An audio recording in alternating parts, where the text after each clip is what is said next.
a gente se conhece há 12 anos, por baixo. Por baixo, por aí, né? André Mentira, Tamura... eu era nem nascido. Não era nem nascido. tu não tem cabelo branco ainda. Eu sou o pior de todos aqui, né? Do cabelo. André Tamura descobre Colab antes do Colab existir. Então é um negócio meio maluco. Ele em Florianópolis, a gente em Recife recebe uma conexão de um cara de Florianópolis querendo falar com a gente. Sobre comunicação pública, eu vou começar por tu, André. Quando é que vocês, ainda não era nem o IGOV na época, você se apresenta, conta um pouco da tua história, e aí tenta trazer para o... Quando é que vocês começam a entrar nessa da comunicação pública e para o digital? Legal. Primeiro, boa tarde, é um prazer estar aqui nesse evento. Também estou com calor, pensei em fazer o desafio do balde de gelo. Teve essa trend em algum momento dessa história.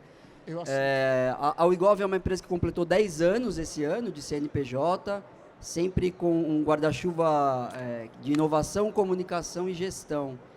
E isso parte de uma época em que ainda essas plataformas que hoje fornecem o que a gente entende como comunicação pública, minha palestra seguinte vai contar melhor essa história, ainda era uma dúvida, as prefeituras mal tinham seus websites. Será que vamos estar aqui para falar com as pessoas? E na época nós puxamos uma conversa a partir de eventos, seminários, para qualificar profissionais do setor público, da comunicação, naquilo que nós chamamos de ASCONs e SECONs, não só de prefeituras, mas também de governos e de tribunais de justiça, a justiça eleitoral, para participar desses ambientes. E acompanhamos muitos trabalhos nascerem, muitas propostas até então ousadas de se comunicar nas suas linguagens, formas e conteúdos. Talvez a principal definidora tenha sido a Prefeitura de Curitiba. Escrevi um artigo, a era pré-prefis e pós-prefis, porque isso, para o bem e para o mal, definiu um pouco qual seria o papel das instituições nessas plataformas. É claro que as tecnologias de informação e comunicação avançaram muito. O que eu falava de Facebook há 12 anos atrás não é mais o que é hoje. Mas isso permitiu uma espécie de aproximação da população em geral, da sociedade civil, com esses órgãos. Ainda que existam erros e muitos ruídos na forma com que as instituições se comunicam com os cidadãos, o cidadão não tem a menor ideia, no geral, de que a prefeitura, o governo, a União, o Tribunal de Justiça são entes que se diferem uns dos outros. De maneira geral, a gente ainda tem que ter uma espécie de educação cidadã. Ele quer ter o problema resolvido, ele quer ter o buraco tampado, não importa se foi a empresa, a prefeitura, o governo que tampou o buraco, que criou a estrada. E essas plataformas permitem que se comunique com o cidadão de forma clara, transparente, com interesses, inclusive com vulnerabilidades públicas reais. É muito difícil para um governo fazer isso hoje em dia. Ainda que tenha tecnologias incríveis que eu poderia falar com todo mundo o tempo todo, em todo lugar. Então, como um observador, como uma mosca que ficou ali na parede durante muito tempo, tem coisa que mudou e avançou demais, mas tem coisa que ainda não mudou. Problemas que estavam na sala há 12 anos, aquela velha história, isso é um problema de comunicação, acho que todo mundo já ouviu ou falou isso, seja porta para dentro ou porta para fora. Se um serviço existe e ele é perfeito na sua concepção, como foi apresentado aqui o Mulher Rio, e o cidadão não sabe que ele existe mesmo? Isso é muito comum, um serviço ser concebido e, de maneira geral, quem precisa dele nem saber que ele existe. E aí que entra o conceito de comunicação como um serviço. Existe saúde, existe educação, existe segurança. E tem que existir a comunicação, não como o final da cadeia produtiva, da Ascom, publique aí, crie uma imagem, um vídeo bonitinho do que eu fiz, mas como o próprio serviço em si ser incorporado por essas áreas. Eu não sei se eu falei demais, mas eu acho que... Fala bem, fala bonito, inclusive. Deu fala certo. Com, né? Fala com qualidade. E aí, manda ver. Falei 1 minuto. Marco Giovanella. 2012 tem eleição, eu sei que você não participou da eleição na época do prefeito eleito, e obviamente depois prefeito, Gustavo Fruet, mas conta um pouco como foi o início desse desafio. Você é a primeira, eu acho isso muito importante, assim, porque aquele é a primeira pós-eleição, ou seja, a primeira gestão de cidade a ter que lidar com o digital. Até ali, vamos pegar o ciclo anterior, que era de 8 a 12. De 8 a 12, tinha Orkut na época, Twitter, tinha o Twitter, mas não tinha ninguém, né? Então, e aí você, de repente, eu me lembro, porque eu participei da eleição de 2012, em Recife, e eu me lembro que Recife tinha, em 2012 já, 750 mil pessoas no Facebook. Era 50% da população de Recife, já meio que no primeiro ano, já estava no Facebook. Então, na hora que esses prefeitas eleitos em 2012 entram para 2013, você tem que estruturar toda a comunicação digital dessas prefeituras. Como é que foi isso? Conta um pouco quem tu é, de onde tu vem e por que a gente começou a falar do nada em capivara na comunicação pública. Boa tarde, pessoal. Obrigado. Obrigado, André. Obrigado, Gustavo. Acho que tem um pouco da fala de vocês dois nessa história toda, porque realmente era um ambiente pouco desbravado, ou nada desbravado ainda por nenhum órgão público. Não vou falar só de prefeitura, mas ninguém ainda, como comunicação pública, isso não existia no Brasil. E a gente foi beber um pouco da fonte de outras cidades do mundo, né, para construir o nosso case de comunicação aqui na Prefeitura de Curitiba. Então, tudo começou com um entendimento do uso de redes sociais, né? Ou seja, até então as prefeituras, os órgãos públicos, os governos, eles usavam as redes sociais meio como replicadores de notícia das secretarias, né? Então, não se pensava em linguagem, não se pensava em abrir a rede para que o cidadão pudesse contribuir ou pudesse falar. Isso era um medo muito grande de todas as gestões, né? Cara, como é que a gente vai abrir um canal público onde as pessoas falam, comentam e aparece para todo mundo, né? Eu falava isso na eleição de 2012, eu me lembro bem, porque o político, na época, estava acostumado a falar na televisão, a gente estaria aqui assistindo essa televisão e podia xingar, e podia reclamar, mas no máximo com a pessoa que está do lado, e de repente você começa a ter... É que hoje é fácil de olhar, né? Mas olha para trás e aí começa a ter interação, comentários, é muito... E é isso mesmo, cara, porque na época, né, foi um medo geral, assim, começou com isso, né? Então, assim, como é que a gente vai abrir a rede social para as pessoas poderem comentar? Como é que elas vão pedir para tampar um buraco na nossa rua? Como é que a gente vai controlar isso, né? Então, além do exercício de usar a rede social da forma com que ela deve ser usada, que é para conexão de pessoas, é para troca de ideias, né, para gerar debate, como é que a gente ia fazer com que esse serviço chegasse na ponta do cidadão? E aí vem a parte da linguagem, né? Quando a gente começa a desenvolver uma linguagem totalmente diferente do que era usado, né? Como eu falei, era muito usado antes para replicar notícias da gestão, e a gente fazia isso, mas uma linguagem um pouco mais moderna, né? A gente trouxe a linguagem das redes sociais para as redes sociais, né?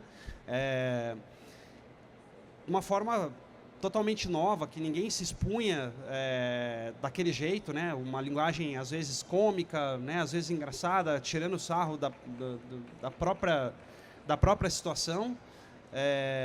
E isso começou a rodar o Brasil, né? Então, cara, a gente começou a ganhar mídia espontânea em uma série de veículos. A gente começou a aparecer como profissionais também, né? Então a gente basicamente rodou o Brasil inteiro palestrando sobre o case, e muitas das perguntas que vinham eram como vocês conseguiram implementar isso dentro. A gente deu uma sorte, acho que de quase que um alinhamento de planetas, né? Então a gestão era muito progressista, permitia com que a gente ousasse na comunicação. E segundo ponto, as redes sociais também entregavam o conteúdo de forma orgânica, né? Então eu acho que se a Prefs fosse surgir hoje, ela talvez não tivesse o sucesso que ela teve, porque hoje você precisa pagar para aparecer, né? Você precisa pagar, impulsionar o seu conteúdo. E até ali 2015, ou 16, dançar. Ou dançar, né? Que aí as habilidades são outras, eu não tenho essa habilidade. Mas se fosse hoje, eu acho que seria muito mais difícil construir isso, né? Então, na época, a gente aproveitou muito disso, né? De você ter a exposição orgânica do conteúdo, crescimento da página foi assim meteórico, né? Então a gente começou a página ali, a gestão anterior deixou a página do Facebook da prefeitura com, sei lá, 850 seguidores, né? Cara, tinha 1.000 pessoas seguindo a página. Para quando eu saí ali da gestão em 2016 ter, sei lá, 3, 4 milhões, cara, até mais do que a própria população de Curitiba. É porque a Prefis estourou, né? Assim, a Prefis é isso, a comunicação no Brasil, pública pelo menos, passa a ser uma antes e uma depois da Prefis. E aí tinha isso, tinha muita gente do Brasil inteiro que seguia, acompanhava, comentava. Hoje você vê isso acontecendo com alguns personagens, assim, né? E a Prefeitura de Curitiba virou esse personagem, né? Virou esse personagem, e até o apelido Prefis, ele veio dos seguidores. Não foi a gente que falou, agora a gente vai ser a Prefis, né? Então, à medida que as pessoas foram conhecendo o trabalho, foram seguindo, né, as páginas ali, não só no Facebook, no Instagram também, no Twitter. Na época ainda o Instagram não era o monstro que ele é hoje, né? Então, a época lá a gente trabalhava muito o Facebook e até o Twitter, que era diferente como é até hoje, né? O Twitter também mudou muito. É uma coisa... Nem é mais Twitter. Nem é mais Twitter, mas ele vai ser sempre Twitter, né? Me recuso a chamar de X. Então, foi muito interessante esse movimento, né? Então, as pessoas chegarem... Aí depois a gente criou o personagem que era da capivara. Então, né, eu sou nascido e criado em Curitiba. O símbolo do Paraná aqui é a gralha azul. Mas ele é uma ave rara, assim. É difícil você ver a gralha azul por aí, né? A capivara é muito mais comum, né, nos parques da cidade. Curitiba é conhecida também como uma cidade que tem muita área verde, muito parque, né, todos com as suas funções também como apoio da cidade, né, então tem uma função arquitetônica de estar ali, né, para auxiliar na parte das chuvas, enfim. E a capivara é muito comum, né, a gente sempre vê em todos os parques, então ela acabou entrando nas nossas redes também e acabou virando um animal, né, o nosso mascote não oficial, né. Nessa época, Fernando, a gente se conhece porque todos nós aqui participávamos do Redes do Igov. Todos nós estávamos nesses debates, nesse evento que é incrível, sobre comunicação pública e sobre inovação, de uma maneira geral, no setor público. E aí, Fernando, tu já está na Prefeitura de Niterói e trabalhando com comunicação digital. Talvez a Prefeitura de Niterói não tenha sido o que foi a Prefis em termos de bombar no influencer. Mas o que a Prefeitura de Niterói tem, incrível, além de estar lá desde aquela época, é uma consistência de crescimento, de uso de ferramentas diversas. Conta um pouco desse começo aqui. Vamos voltar lá para 2013. É antes, na verdade, né? Daí que em 12, eu estava na campanha já. Eu tenho uma outra origem, né? Tem origens diversas aqui, está muito longe. A própria apresentação ali mostrou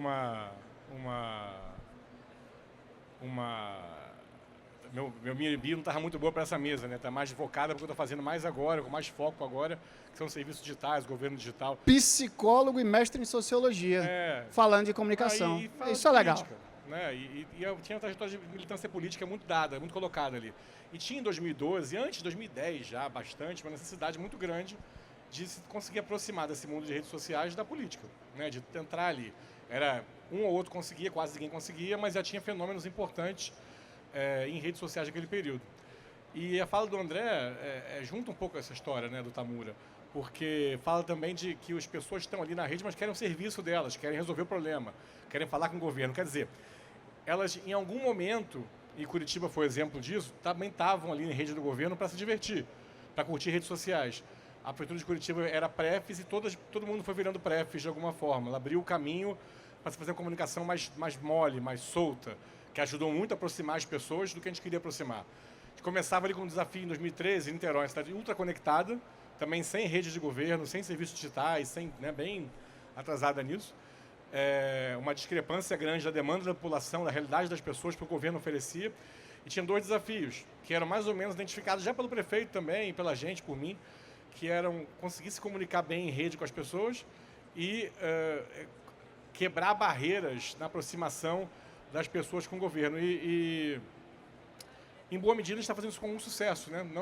Não à toa a gente está lá até hoje, mas com algum sucesso no sentido de que as pessoas que estão aqui também, Gabriel está aqui, Maria é mais velha, desde 2012. Gabriel e Bel desde 2016, né, mesmo tocada. É um time que vem levando essa história com alguma boa influência em redes sociais. A gente tem números muito bons, jamais do tamanho da Prefeitura de Curitiba, mas muito bons, né? A população da cidade está basicamente 100% coberta nas redes da Prefeitura, para além da população da cidade. Tem alguns casos de sucesso, inclusive Capivara. De alguma forma, Curitiba exportou Prefis e Capivara para Niterói. Não para de aparecer. Chegou tem Capivara? Muita Capivara na cidade. Ah, é? Acho que veio via Instagram, não sei de onde veio aquilo.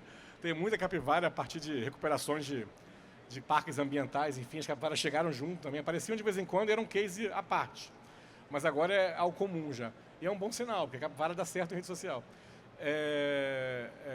Como também na questão, e também não por acaso, a partir dessa grande abertura que a gente tem com o cidadão, a partir das redes sociais, vem a história do conjunto com o Colab, isso eu queria dizer. A gente se conheceu e, ao mesmo tempo, eu consegui olhar lá no IGOV ali, a Prefeitura de Curitiba, e eu, na mesma época, conheci o Colab, que estava em Curitiba nessa época, a gente conversou antes, na verdade, que dava caminho a essa necessidade de criar um hub de atendimento ao cidadão, de colaboração cidadã, de participação social, que era uma coisa muito que eu queria fazer, que o prefeito gostava de fazer, e, ao mesmo tempo, na outra mão, e para e passo com isso, uma rede social, uma comunicação digital leve, solta, divertida, que conseguia trazer as pessoas para isso. Ou seja, a gente foi juntando o melhor dos mundos. Acho que muito graças ao IGOV. Recomendo quem estiver aqui lá no final de abril. Eu não vou perder mais um, né? Quero uma inscrição grátis agora. Quando for fazer propaganda, publi, tu coloca a hashtag publi. Recomendo também, para quem estiver aqui de prefeitura, de trazer o Colab, é fundamental. Acho que o Colab tem sido um parceiro. Tem gente que está imitando o Colab, mas o Colab ainda não tem comparativo no Brasil, é único. É único para o atendimento ao cidadão, é único para as consultas públicas, é único agora para o atendimento aos serviços digitais ao cidadão, que é o desafio do momento. A gente está, ao mesmo tempo, em Niterói agora montando 3 consultas públicas, 40 serviços ao cidadão, fazendo um portal novo. Eu trabalho igual um maluco, tudo culpa do Gustavo. E as redes sociais estão muito bem cuidadas, com a inspiração que a gente pegou na Prefis e o que a gente vai aprendendo no dia a dia da cidade também. É isso que eu queria falar no começo. Eu lembro assim, tem uma coisa que é curiosa, esse painel aqui não foi por causa disso, mas André descobre Colab antes de Colab existir. Giovanella, a Prefeitura de Curitiba foi a primeira prefeitura a adotar o Colab. Na época, eu zero pensado essas coisas assim, na época o Colab, a gente era a rede social para a cidadania, inclusive. Por isso a gente estava tanto nessa pauta de comunicação, e a minha formação vem de comunicação e tudo, então o Colab nasce como uma ferramenta de comunicação com certeza absoluta. E aí logo depois vem Niterói, inclusive ainda naquele modelo, o primeiro modelo do Colab migra para um segundo e hoje está na terceira geração de Colab Niterói. Mas André, eu vou tentar fazer queria que tu fizesse um pouco desse, eu acho que ninguém melhor do que você, para fazer meio que uma linha do tempo de evolução dessa época. A gente começa aqui em 2012, 2013. E o que é que tu tem visto como numa régua de histórico, assim, até os dias de hoje? 43 minutos? Não. 12 anos e 43 minutos. Eu preparei de verdade isso para a fala seguinte, que eu vou ter um momento aqui que é mais palestrinha. Publi 2, hashtag Publi 2. À tarde tem uma palestra de André Tamura sobre comunicação pública, onde ele vai estar sozinho, então vai estar mais bem acompanhado, porque vai estar sozinho no caso, e vai falar sobre o tema, mas dá um spoiler. De maneira geral, nós tivemos nesses 12, 13 anos, um aumento da disponibilidade tecnológica, ferramental. O que era rede social hoje é plataforma de conteúdo. O que era rede social naquela época, hoje vira plataforma de conteúdo, de produção de conteúdo. E aquelas conversas que aconteciam naquele ambiente digital há 12 anos atrás, hoje elas não acontecem nesse nível, são mais embates digitais. Nós nos tornamos um pouco reféns das tecnologias para comunicar nossos serviços, para divulgar as nossas iniciativas, e isso talvez tenha piorado algumas coisas. Porque a gente comprou o pacote tecnológico muito rápido, pode ver aqui, né? A gente colocou o I na frente de tudo, mas esqueceu de se posicionar como uma instituição pública que exige que o cidadão confie, E aí isso você só faz com linguagem, com humanização sem ferir em pessoalidade. E a ideia de mais tecnologia não necessariamente significa mais entrega de serviço, mais participação social. Então, ainda que aquilo tenha a semente dessa produção de conteúdo hoje você tem Tribunal de Justiça, Justiça Eleitoral, fazendo conteúdos memetizados e dancinhas, vamos assim colocar resumindo, mas como você entende justiça hoje, né? Hoje, inclusive hoje, na data de hoje, né? Vamos atacar, vamos destruir, né? E aí você tem um problema.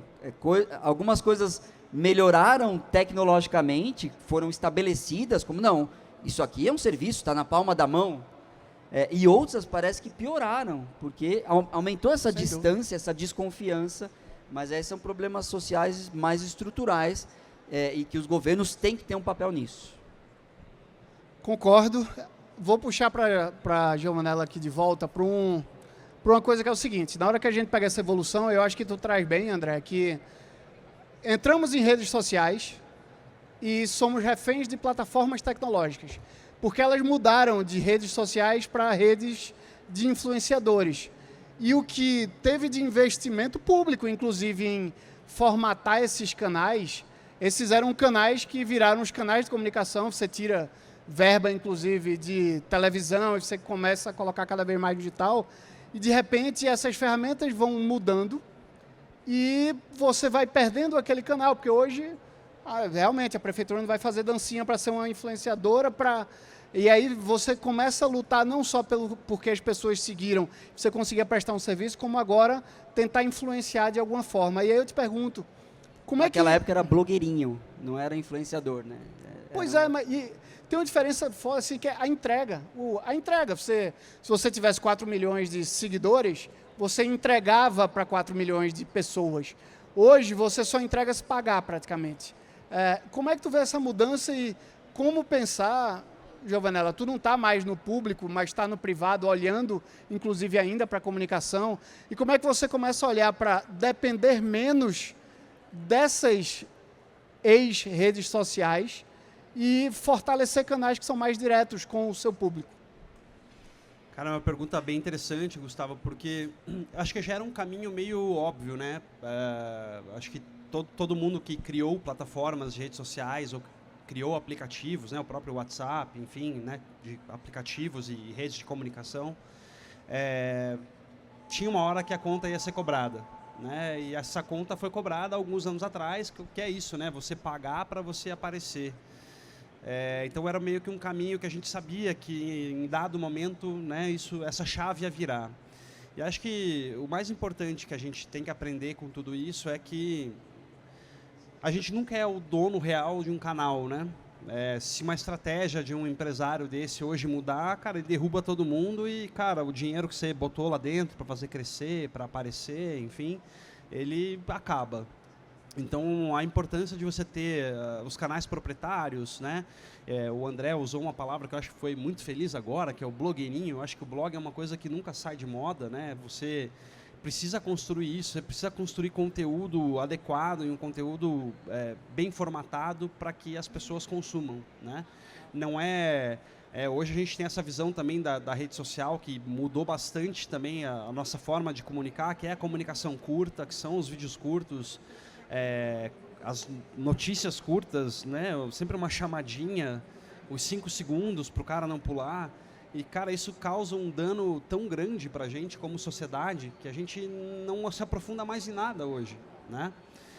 Tudo muito rápido, as pessoas estão muito acostumadas a ler só o tagline de uma matéria, só a primeira parte, e sem profundidade nenhuma quer trazer isso para a discussão. Então, eu acho que a gente, sendo público ou privado, a gente precisa trazer para os nossos ambientes, né, aí para blog, para site, para coisas onde a gente pode dominar, né, que a gente pode controlar, e formatar a nossa audiência para isso. Eu sei que é complexo fazer isso, porque é muito mais fácil você deixar o cara que está no Instagram dentro do Instagram, deixar o cara que está no YouTube dentro do YouTube, do que tirar ele da plataforma e levar ele para outro ambiente. Mas a gente precisa aprender a dosar isso, porque de novo, se os caras mudarem, mais uma vez, né, como sempre muda o algoritmo, sempre muda a forma, a gente sempre vai ser refém deles. Eu consigo fazer um paralelo com o próprio Colab. O Colab como uma ferramenta de comunicação, sempre foi. Nasceu para isso. E nasce na época dos aplicativos, e o Colab é o aplicativo, o app Colab era o grande foco. A gente começa a atender prefeituras e a integração com o Facebook passa a ser uma grande ferramenta. De lá para cá, a gente passa a falar dos portais, o chatbot do WhatsApp, assim, e tem mudado, e aí eu tenho um olhar muito grande, como eu gosto de trabalhar com comunicação e o Colab nasce para ajudar nesse apoio a prefeituras principalmente, mas é numa pegada de, cara, eu quero que a prefeitura consiga entregar a informação que ela tem para dar. Por isso, migrar para um WhatsApp da vida. Mas eu queria pegar um gancho do que tu falasse aqui para perguntar para Fernando. Fernando, até pelo olhar de psicólogo, assim, eu acho que esse teu background é importante, assim, sabe?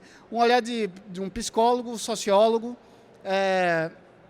falando em vídeos de 5 segundos e tentativas de comunicar em 5 segundos e ser meio que influenciadorzinho para tentar fazer uma comunicação séria, séria no sentido de uma entrega de uma política pública, pelo que o André mesmo falou. Assim, a comunicação você tem que ter saúde, tem que ter educação e tem que ter comunicação como parte da entrega do serviço público.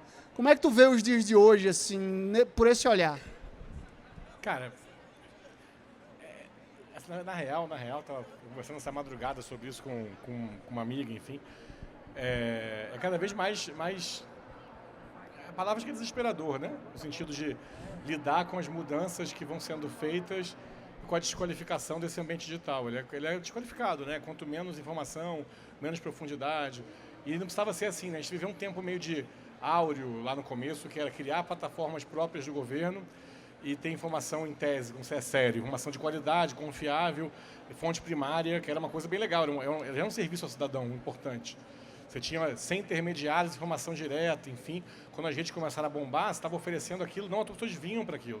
E Niterói claramente vem, né? Porque como é uma cidade grande, mas ao lado de uma metrópole, que tem a comunicação é muito mais comunicação midiática, é muito mais voltada para a metrópole, as pessoas sentem falta de informação sobre a cidade e buscam informação na prefeitura. A prefeitura virou, e foi no seguido do sucesso, é um diferencial para outros lugares, uma fonte primeira de informação sobre a cidade.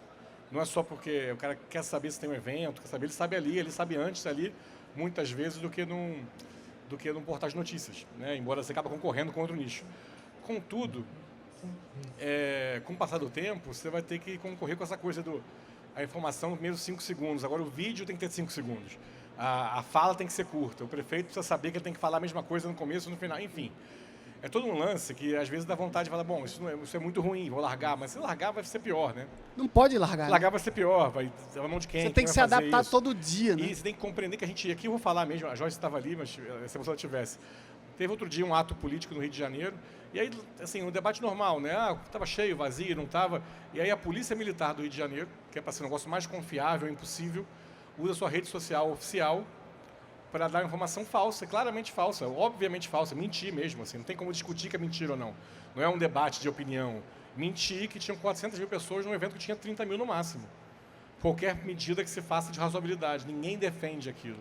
Quando isso aconteceu várias outras vezes, a gente entra num nicho muito arriscado, né? Porque desqualifica o que todos nós podemos fazer. Se as redes oficiais de governos elas também se prestam a propagar mentira, desinformação, fake news, nome que você quiser. Eu gosto de mentira. Acho que mentira é um nome melhor. Eu juro que eu também. Eu prefiro fake news. Fake news o quê?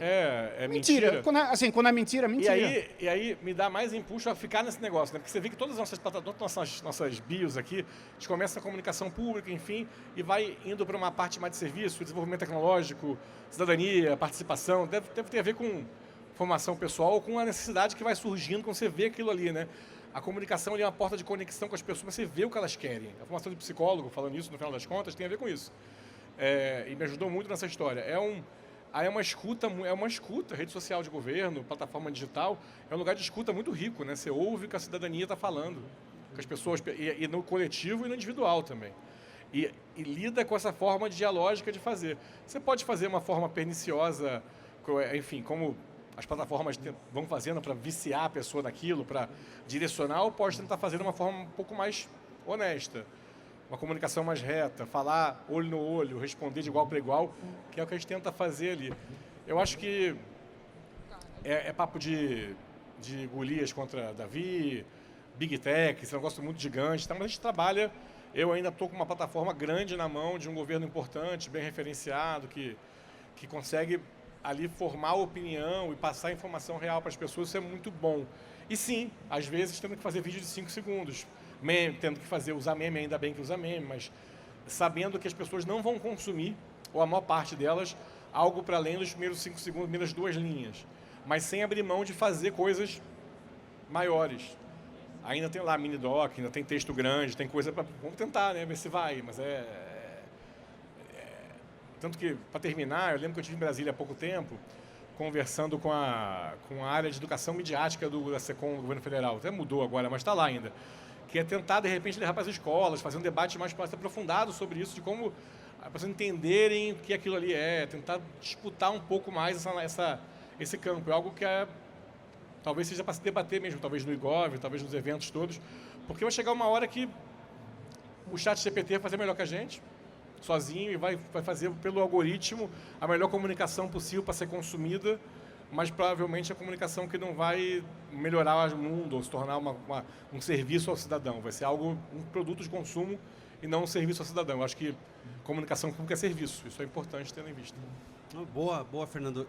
Puxando isso, eu acho que a gente tem um caminho importante para percorrer, né? A gente tem visto bastante debate sobre regulamentação de redes sociais, por exemplo. Eu acho que isso é fundamental porque a gente vem vendo no mundo. O que o André comentou e que você reforçou também, a gente tem um debate hoje público num ambiente que está pouco preparado para absorver isso, né? Então, o que vende hoje, o que tem entrega hoje é a polêmica, é a briga. As Big Techs se vendem como Big Techs, mas elas não são Big Techs, elas são empresas de comunicação, elas ganham dinheiro com comunicação. É uma coisa que eu acho muito louco, assim, um parênteses aqui, é que toda mídia é regulada naturalmente. E aí esse é um assunto que eu gasto tempo, porque é uma coisa meio óbvia, assim, o dono da Rede Globo, ele não pode ser o cara do governo americano. Ele não pode ser um empresário, o dono da Rede Globo, nenhuma empresa, nenhuma concessão pública de comunicação pode ter a maioria do dono, no fim das contas, sendo fora do país, tem que ser brasileiro. E aí, de repente, essas empresas elas se colocam como plataformas tecnológicas que são pura e simplesmente plataformas de comunicação. Exatamente, e é por isso que eu falo, assim, eu sou extremamente a favor da regulação.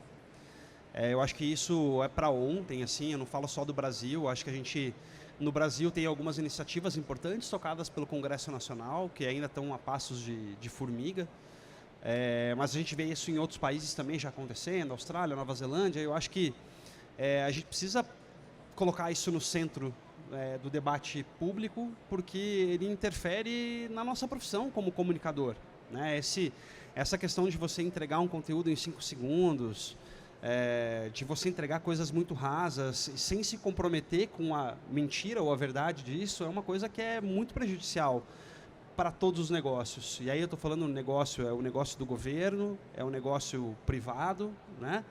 E, cara, é uma loucura o que a gente vê hoje, né? A forma que a gente vem produzindo, o Fernando citou ali até o ChatGPT, que é outra coisa, assim, e eu concordo muito com a fala dele. Eu acho que beleza, ele pode agilizar nossas entregas, e a gente está sempre preocupado com isso, com agilizar, com entregar mais, com fazer mais com menos, mas no final do dia, cara, a gente precisa estar muito mais preocupado no serviço que a comunicação tem que prestar para todo mundo, seja você, né, do ambiente público ou privado.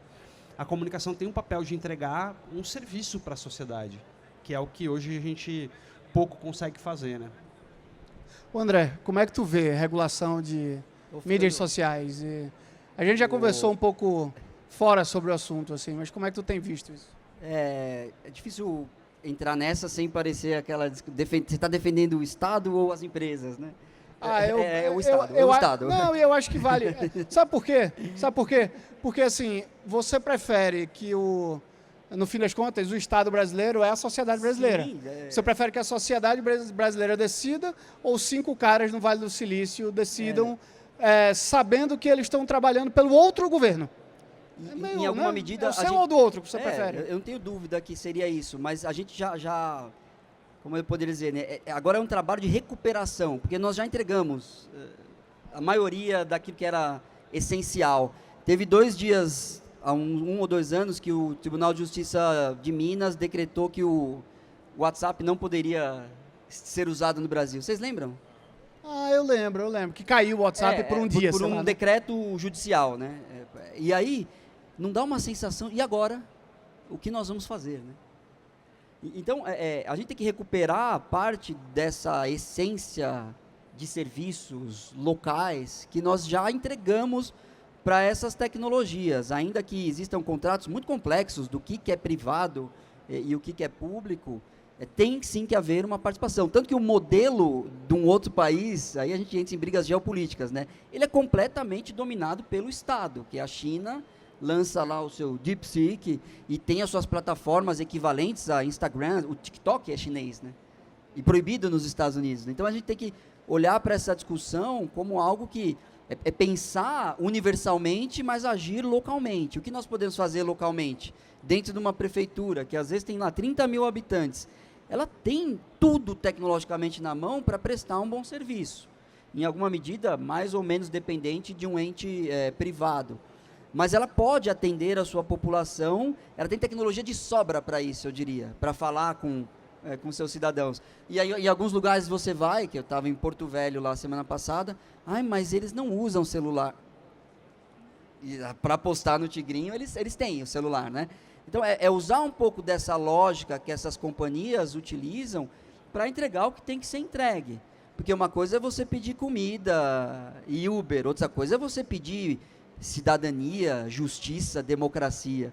Ainda que a plataforma opere da mesmo algoritmo, são coisas complexas, completamente diferentes. Então, é resgatar um pouco disso, é trazer para os espaços públicos debates importantes, usando artifícios de linguagem que, senão você não vai aparecer, mas tem algumas cidades fazendo isso, e aí a gente entra em outra discussão, que é confundir cidade e cidadão com prefeito e eleitor, que são discussões às vezes que vira também política quando não é para ser, né? E aí você fala, não, isso aqui é importante que o prefeito apareça aqui. Ah, não, mas ele está se promovendo. Se você gosta dele, você é contrário. Você é a favor. Se você não gosta, você é contra. Então, tem nuances muito, muito importantes. Eu acho que a gente tem que trazer isso mais para o debate. Isso que você falou é bem importante, André. A gente tomava um cuidado muito grande aqui na época da Prefis, porque eram redes de Estado. E não de foi governo. reeleito, não foi reeleito. E não foi reeleito, né? Enfim, isso é um outro papo, né? Não estava também na época da reeleição, mas nunca confundi isso, né? Até em relação ao próprio privado, né? Uma rede da instituição, não é de alguém, né?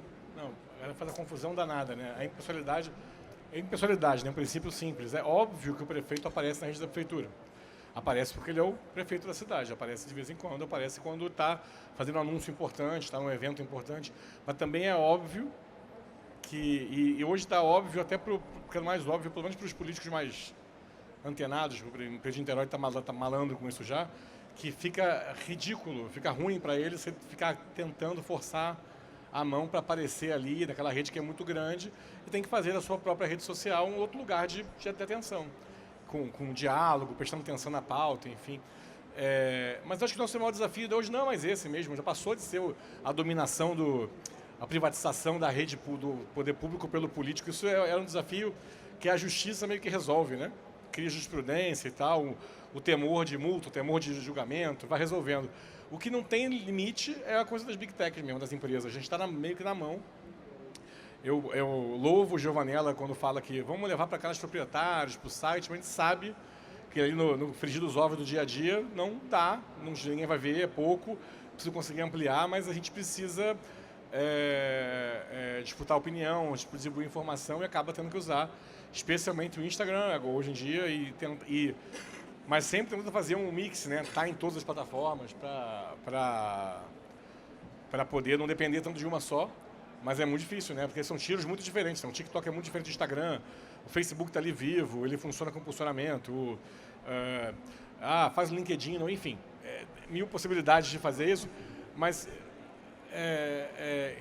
o debate que me faz ver isso, voltar a pensar nisso, né, é um fio da navalha, né? A gente vive à disposição ou disponível para ser manipulado ou regrado por uma regra que não tem nome, que não tem dono, que não tem cara, que é muito mais difícil do que ser regrado por regras públicas. Total. Ô, Fernando, tu tá na prefeitura há quanto tempo? Desde 12 anos... Entregar a idade, sim. Não, a idade. Desde 2013. Você podia ter entrado aos 12 anos e agora Desde o você está século fazendo passado. 24, Desde 25. 2013. Desde 2013. E aí eu queria... Saí para fazer campanha mais vezes e voltei. Algumas vezes, são férias, licenças. Como é que tu tem visto, e aí o label é polarização, mas assim, como é que tu coordena mídias sociais da prefeitura numa época em que eu acho que era mais leve, vou chamar de mais leve, tá? Era mais leve, e agora você volta, inclusive, o Niterói tem 8 anos de mandato do prefeito Rodrigo Neves, que ele passa 4 anos com o prefeito Axel Grael, e agora Rodrigo Neves volta, inclusive. Então, como é que é o primeiro mandato de Rodrigo em 2013 e aí as mídias sociais da prefeitura na época, enquanto essa pré-polarização, e agora? O que é que tu tem sentido como um sociólogo, um psicólogo? Agora eu quero... Vai fundo aí, vai lá, Fernando. Traz esse... O que é que tu dorme pensando? A verdade. Com o passar do tempo, o aumento das atribuições, eu me aprofundo menos, ainda bem, em ficar lá lendo todos os comentários, todas as coisas. Tá? Embora de vez em quando, em madrugadas mais insônias, as pessoas sabem disso, eu faço, e aí dá nervoso, né? Porque a palavra estupidez me vem muito à cabeça, mas tem um nonsense, assim, que vem com muita força. Mas em 2013 já era uma época de ebulição social, né? Você tinha muita raiva ali presente, em 2013, as passeatas, mobilizações. As manifestações São João de 2013. É um ano Vem muito pra rua, duro, né? vem pra rua. Te assume o governo com manifestações enormes na cidade, nos primeiros 6 meses, né? De ônibus, e muita gente mesmo, e acampamento na porta do prefeito, e ele lida com isso, inclusive nas redes do governo, e ele lida bem com essa história, e passa um pouco por isso. Então, a gente sempre viveu ali um clima de disputa que alguns grupos que disputavam o governo até se aproximaram do governo hoje, tem gente que era detrator e está próxima, mas cresceu e se cristalizou, como no país todo, um setor social ali de extrema-direita que odeia tudo, né? Que a prefeitura, não que a prefeitura faz, que a gente consegue, acho que na rede da prefeitura, utilizando, e Gabriel é o head digital, está ali filmando, pensar bem nisso, alguma parte do conteúdo que é impossível odiar. E trabalhar com isso sempre, sabe? É impossível odiar, né? Que é beleza da cidade. Mesmo assim o hater aparece, né? Aí vai lá e fala, mas você consegue escolher bem as postagens onde você vai colocar ali a opinião. Mas a gente bota a opinião. A prefeitura toma partido, é uma coisa da persona lá, você toma partido várias vezes. É sobre os direitos humanos, Dá um exemplo, assim, que vem na cabeça. Qualquer debate tem a pauta LGBTQIA+, ou pauta de... É óbvio que toma mais cuidado para postar sobre isso, não posta sempre. Mas quando posta, quando entra o assunto, a prefeitura marca a sua opinião, marca a posição. Ela vai defender o que tem que defender. Não vai entrar em debates gerais, mas não vai ficar regateando ou evitando, fingindo que não tem a opinião que não é uma opinião. É a opinião da lei, vai. Defender o que é legal, o que é justo, o que é razoável, não é? Crie seu filho de outra forma, não é nada disso, evidentemente. Mas é o basicão que muita gente não faz mais. O governo, até porque também, pensando como estratégia mesmo, estratégia, que é bonito, não tem gente que é irrecuperável. Você pensar, não, eu não vou ter opinião aqui porque eu vou garantir que uma parte da população vai gostar do governo. Não vai, pô. Hoje em dia não vai. Eu tenho um recorte de 20% pelo menos em Niterói, de pessoas que não importa o que aconteça, não importa o que se faça, se pinta a cidade de ouro, vai que elas vão continuar odiando. E é um bom recorte de 20% pra gente. Podia ser pior. E tem coisa bem interessante, né, que é a discrepância entre a avaliação do governo e urna. Então, a pessoa até avalia bem o governo, vai votar, vota na polarização. Aí diminui a polarização política, a orientação de cima vai lá e se impõe nas cidades, o que era algo mais incomum antes. Mas em Niterói a gente conseguiu imprimir uma lógica que quebrou um bocado isso, né? Uma parte dos polarizados votou no governo, votou pela boa gestão, mas é duro, isso mudou muito. Se você tinha um governo bem avaliado em 2014, 2016, ele ia de braçada e ia embora. Hoje não pode ser bem avaliado, mas dependendo de como tiver a polarização, quem for o candidato de oposição, o que se falar sobre isso, você pode perder a mão. Pode ter um governo bem avaliado, boa comunicação, não ser um problema de comunicação, e ter um problema. Acho que é isso. Acho que você não pode se aprisionar pela ideia de que tem que agradar a todos. Hoje é impossível. Você tem que se aprisionar pela ideia de que está fazendo certo, falando o que tem que ser, cumprindo seu papel social na comunicação ali e defendendo o que é justo. Inclusive o que é justo sob o ponto de vista do que o governo foi eleito, né? A partir de uma visão de mundo que foi eleita. Claro, é isso, para começar a história. Né? Ô André, a gente tem o Redes WeGov esse ano, agora em abril. 29 e 30. 29 e 30 de abril. Floripa. Em Florianópolis. Compre o ingresso. Mas não é isso não. Tu com certeza já estás pensando no conteúdo. Qual é o conteúdo do evento e trazendo comunicação e inovação para dentro desse evento, assim. Queria que tu fizesse um pouco do paralelo, olhando para o que está acontecendo hoje, aí obviamente que o conteúdo do evento vai refletir um pouco do que é que vocês querem debater sobre o assunto. Qual é o debate do momento? O que é preciso, além do agradar, que seria ganhar like e bons comentários, hoje através dessas plataformas, é possível que as instituições estabeleçam um relacionamento de confiança, de transparência. E isso é cidadão, mas isso não necessariamente reelege, né? Então, cada um vai saber ali o seu limite político para essa atuação. A gente sempre tenta trazer para essas grandes discussões, o evento acontece uma vez por ano, desde 2012. E o que entrou na pauta esse ano foi um pouco dessa produção criativa de conteúdo, porque afinal, se a gente olhar hoje, a gente virou um pouco Charlie Chaplin dessas plataformas, né? O Charlie Chaplin é do tempos modernos lá, né? E hoje todo mundo tem um advogado que também produz conteúdo, todo mundo tem que também produzir conteúdo, senão não consegue entregar o serviço. Eu vi um meme outro dia engraçado que era, porra, você tem o dentista que é maravilhoso e agora o dentista bom é o que faz dancinha.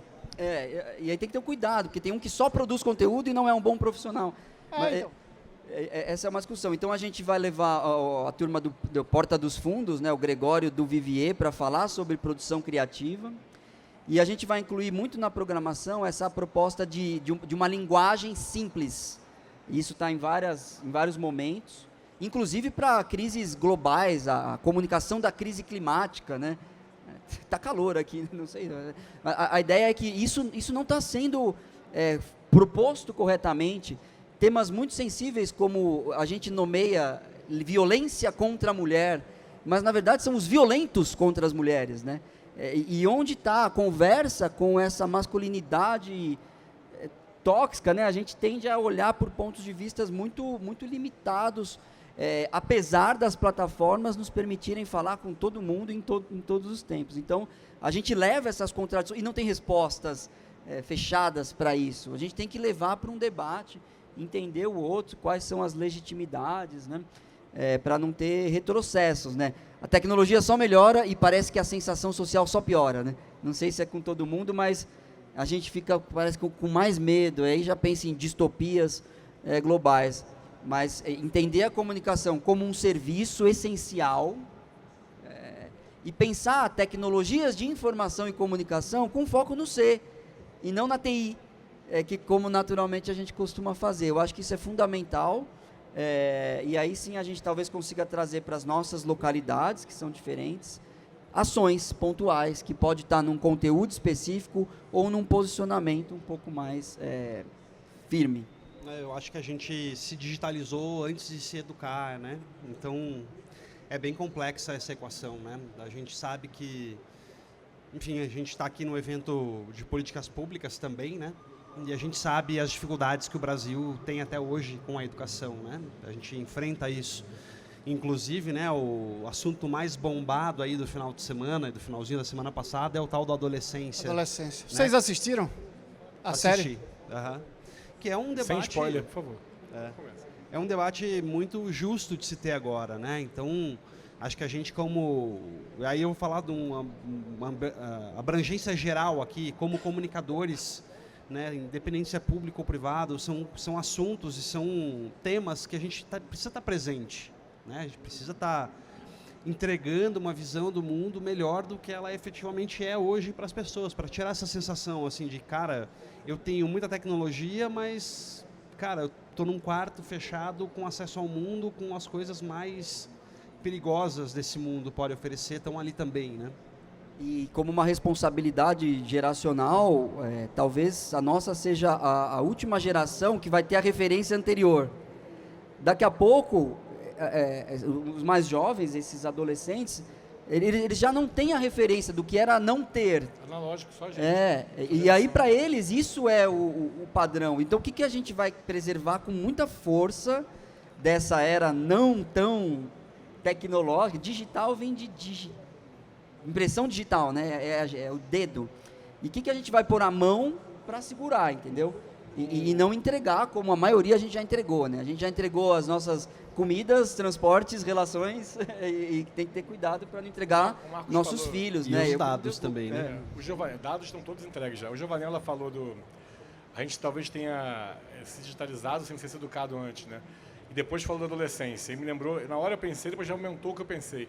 É mais ou menos a história, que é um problema hoje, que primeiro se entra no mundo da sexualidade e depois de aprender essa educação sexual. A educação sexual não existe, não aparece, né? A preparação para lidar com a sexualidade, com esse crescimento. Uma madeira de piroca, né? Uma madeira de piroca, por exemplo.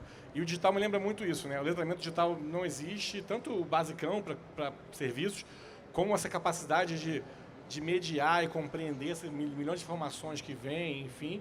E a gente tem que aprender a lidar com isso. E olha, nós somos privilegiados nisso, a gente trabalha com isso, é bem formado, estudou, enfim. Pegou isso um pouco mais velho, várias coisas. E essa geração, eu tenho filhos, vários. Ainda tem uma. O Gustavo tem 2 já, tá chegando lá também. Giovanella tem filho? Um cachorro. Quantos, Giovanella? 2 também. Então aqui tem um monte de pai na mesa. Ele é pai de pet e planta, né? Também. É meio desesperadora a ideia de que você tem que lidar, mediar com um treco que vai ser impossível, né? Que assim, a capacidade de informações que vai chegar para jovem, para molecada, como chega, de ferramentas, enfim, ela é irremediavelmente maior da capacidade que a gente vai ter de observar isso. Ou esse negócio da educação de verdade, tanto a nossa como... ou no mundo mais hipotético, há uma regulação das ferramentas, dos meios, para que sigam regras um pouco mais cuidadosas com as crianças, enfim. Ou vão ver um mundo de distopia, tem um ambiente distópico. Já vivemos na distopia. E tende a piorar, né, a partir do digital. Então, acho que a gente tem que tentar ter uma função falando de psicologia, de psicanálise, uma função de continente, jogar âncora, segurar alguma coisa, alguém que segura algo, que disputa esse lugar. Acho que então, na minha palestra eu vou dar a solução. Aí sim. Mas eu trabalhando com educação agora, cara, eu enxergo isso com muita apreensão, assim, né? Algumas semanas atrás saiu uma matéria que os mais jovens estão, né, usando o CLT como bullying, né? Você é o CLTista. Então, exatamente. E aí é um bullying. Olha a distopia isso, Vai né? ser CLTista, você é empreendedor. Olha a distopia que é isso. Se você pegar os empreendedores do Brasil, a maioria deles quebram antes de completar 3 anos. Opa, eu quebrei algumas vezes. Se você pegar dados aqui, né, das empresas brasileiras, é surreal. Então, assim, sem saber que a maioria da galera que vai empreender no Brasil hoje é porque não teve acesso à educação, não teve formação. Então, o cara é obrigado a empreender. Fernando, para a gente finalizar, o que é que você enxerga, e aí o teu papel em Niterói, que ele vai migrando da comunicação para envolver mais a entrega de serviço, além do próprio serviço de comunicação, mas de serviços como um todo. Eu queria que tu fizesse aqui uma finalização para o bate-papo com esse teu olhar de hoje. Para mim, a saúde mental, essa música migrasse, não migrou, né? Só ampliou, né? Só foi ganhando mais coisas aqui. Porque... O cara luta para ganhar e aí quando ganha ele chora. Aí você reclama, é assim que funciona. A vida é assim, tristeza, né? Cuidado com o que você deseja. Porque esse negócio de como quem sabe bem como é que é. É urgência todos os dias. O negócio da comunicação, que atropela qualquer planejamento da sua vida, não tem muito isso. Mas eu acho que, na verdade, isso é uma parte muito boa, né? Porque, de novo, na primeira fala do André, ele falou assim, tem serviços que o cidadão não sabe que eles existem, ou não tem acesso, não consegue descobrir. Quando a gente consegue juntar isso no mesmo lugar, a partir de um pressuposto de que a interface do ambiente digital do governo com o cidadão está no mesmo lugar, nem está, né? Acaba tendo sempre um escape ou outro, mas no geral, assim, está no mesmo lugar, sob esse mesmo guarda-chuva que eu estou tendo que coordenar com grandes colaborações, que a gente vai conseguir fazer os serviços serem mais acessados, serem mais vistos, serem mais adequados ao que as pessoas de fato demandam. Porque na escuta, é no diálogo que as coisas se resolvem. Essa é uma crença que é bonito falar, mas é real, né? No diálogo, essa troca, essa coisa dialética de escuta, conserta, faz de novo, acerta, fica bem mais fácil quando os serviços eram gerenciados num setor distante, longe das pessoas, que não ouvia o feedback que ouviram, o feedback das avaliações do serviço que 2 pessoas fazem. O feedback está ali, né? Naquela rede social insuportável, que a pessoa reclama o dia inteiro, fala se está bom, se está ruim e tal. E então a gente consegue criar as prioridades, além do que o governo cria como política pública, enfim, as prioridades a partir da prioridade que o cidadão traz e tentar dar o retorno a partir disso. É sufocante no sentido da demanda? Será? Precisava de mais gente, mais ferramenta, mais ajuda do Colab, mais que precisava. Mas vai ser o que tem. E a gente vai crescendo como sempre foi. Como foi a criação de redes sociais de governo. No começo era uma pessoa só. Hoje tem 20. E não dá conta ainda. E é assim que funciona. E Fernando tem 20 e ainda está reclamando, tá vendo como é? Não estou reclamando. 20 pessoas. Tô brincando. Verdade. Tô brincando, Fernandinho. Mas isso é fundamental, né? Conectar essa perspectiva comunicacional com a realização da coisa em si, ainda que seja via conteúdo, né? Produzir um conteúdo incrível, mas não tem vacina lá. Vá se vacinar, mas acabou a vacina. Tem que estar conectado com o que é o serviço, né? E aí, claro, você vai comunicar aquilo da forma que a realização do serviço se dê a partir de uma proposta de comunicação que vai ser em linguagem simples, vai atrair o público que tem que ser atraído para aquilo, né? Então, e a gente consegue fazer isso hoje tecnologicamente, mas talvez a concepção disso, por exemplo, né, o Mulher Rio tem uma concepção com foco. Lá em Santa Catarina, dentro do aplicativo da PMSC, tem o botão do pânico.